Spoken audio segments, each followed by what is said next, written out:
Hey, thanks for tuning in to Tech Talk Tuesday. My name is Brian Mursky, and I am the owner of Veranda Technologies. We're here in Brick Township, New Jersey, and we service the Monmouth, Ocean, and surrounding counties. So I am cheating this week. We're recording this a few days early. I'm going to be away for this weekend, and generally when I come back from being away, things get crazy, and I didn't want to miss Tuesday's deadline to post a video.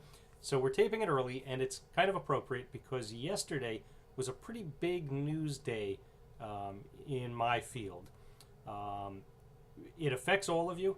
Most people pay no attention to it when they hear the term net neutrality, but since most people don't know what it is, despite all of the very poorly written articles and news pieces that are out there, we thought we'd try to help shed some light and educate you this week on net neutrality. So first, I'll get the definition out of the way. What is net neutrality?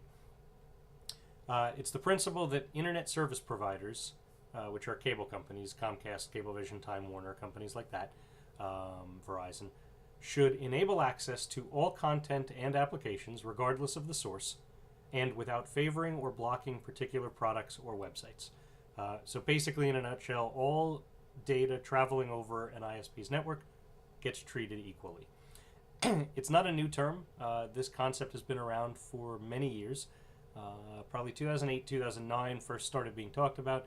In 2010, the FCC, US FCC, ruled on it and formulated a set of regulations that govern net neutrality.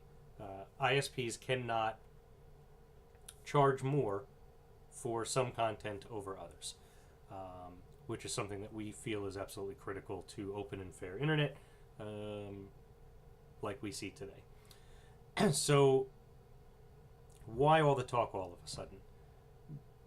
We're going to try to leave politics out of it, although it's no surprise typically when there is a Republican government, moves like this are made, and when there's a Democratic government, they're not, because they know they'll be fought. But the underlying principle is there are certain types of content. Your streaming services for videos like Netflix and Hulu. Facebook has rich video content now. Have a higher demand on internet bandwidth. Companies like myself, very low bandwidth needs for my website, your website, small business websites. The problem is that the companies like Netflix are already paying a higher rate to put their content online. So I have one internet connection to my server. Netflix has hundreds, and they pay for all of those. What the cable companies are afraid of, in addition to providing internet to me and you and businesses throughout the country, they also deliver content. Right? They have television tiers. So they produce or show content for a cost. And pay TV has been a big profit driver for the cable companies for years. But obviously people are consuming content and data differently. We're getting it online. We're getting it from different sources. So what the cable companies are arguing is that if Netflix eats 80% of their bandwidth, then the consumers, me and you, should be charged differently for consuming Netflix bandwidth, right? They're not going to get it out of Netflix. They're already paying for multiple internet connections, multiple servers, larger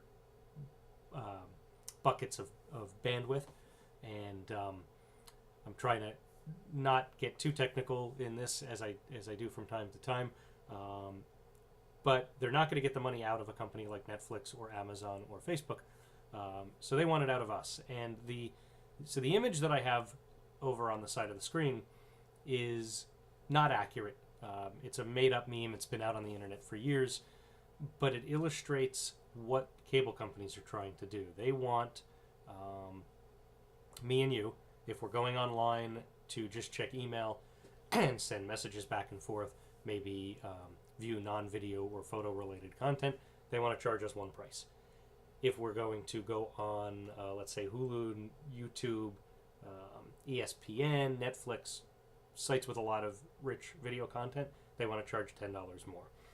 If you're also going to use Skype and PayPal and eBay and Amazon, because of the frequency at which people use sites like that, then they want to charge an extra $5. So it's a way for the cable companies to start making some of the money back that they're losing, because people have gotten rid of HBO or gotten rid of the top tier package, right?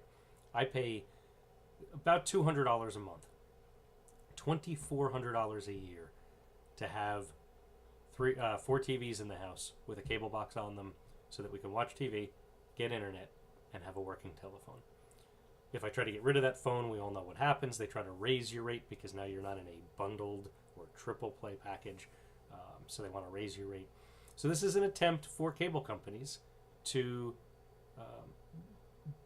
get back some of the money they're losing by not being the provider of choice for consumers. And largely, that's their fault. Some of them now are getting into the streaming game.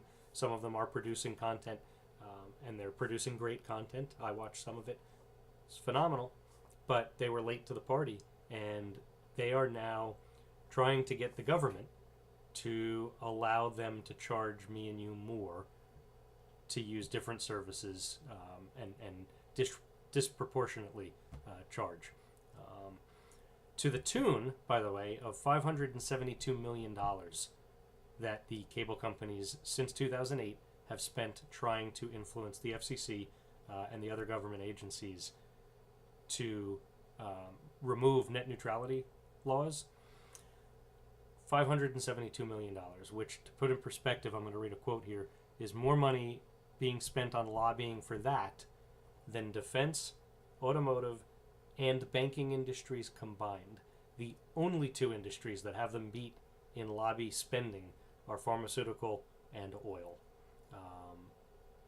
So $572 million, I mean, that's the $200 a month that I'm paying them. That's where the money's going.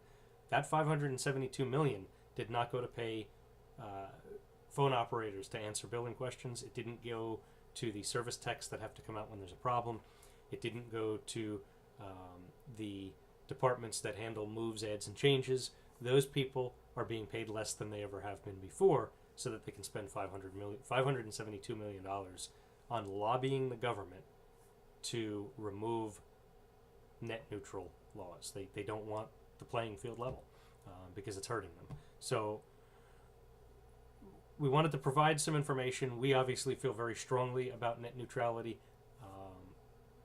Obviously, there's a lot to still happen. There's another. So yesterday, the FCC made a preliminary ruling, by the way, to roll back these changes, or some of these changes. There's another phase that needs to go through. It'll be later this year. So we're going to hear more about it, and certainly I'll keep everybody up to date with posts. Maybe we'll do another video. But that's what's happening. That's what it's about. That's why it matters to you. If this manages to pass, I have no doubt your internet costs will go up. We don't know how yet. Obviously, again, the picture is a made-up meme meant to illustrate the point only, but it's going to happen if these changes are made. So that's it. We'll wrap up there. I hope that we are providing informative and educational content. If you have any suggestions for things that you want to learn about, know about, hear about, please drop us a line. Helpdesk@verandatech.com. You can call me directly anytime. Well, not anytime. I sleep generally at night. 732-743-5772. Or visit our website or Facebook and drop us a line. Thanks. Have a wonderful week.